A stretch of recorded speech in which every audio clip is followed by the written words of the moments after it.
সুপ্রিয় দর্শক, দেশ বা দেশের বাইরে থেকে যারা আমাদের এই ভিডিওটা দেখতেছেন, ক্যামেরার সামনে দাঁড়িয়ে আছে সুন্দর একটি আপু, শুনবো তার জীবন গল্প এবং বিস্তারিত। আসসালামু আলাইকুম। ওয়ালাইকুম আসসালাম। আপু, কেমন আছেন আপনি? ভালো আছি।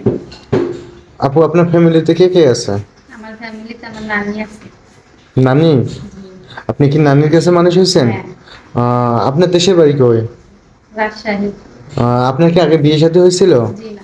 আপনি লেখাপড়া কতদূর করছেন? ইন্টার। ইন্টার? যাক, মাশাআল্লাহ, অনেক লেখাপড়া করছেন। আপনি কি একটা তো জব করে চলতে পারেন? না ভাই। মানে সংসার করতে চান? জি। তার মানে বোঝাতে চাচ্ছেন যে আপনি জব করতে চান না সংসার করতে চান। কি রকম মনের মানুষ চান? যেরকমই হোক, আমার দায়িত্ব নেবে এরকম একজন। তার মানে মূলত আপনার কথা হচ্ছে দায়িত্ব নেবে। যদি কোনো ভাই যে 40-45 বয়স হয় বা ডিভোর্সি, দুইটা বাচ্চা আছে, তাকেও বিয়ে করবেন? হ্যাঁ। আহ, তার মানে বোঝাতে চাচ্ছেন যে বাবা মার নামের বটগাছটা না থাকার কারণে আজকে একটু বয়স হলেও তাদেরকে বিয়ে করতে চাচ্ছেন। জি।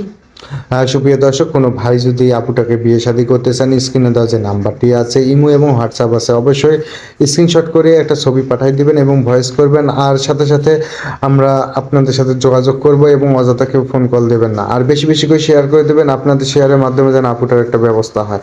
সবাই সুস্থ থাকবেন, ভালো থাকবেন, আল্লাহ হাফেজ।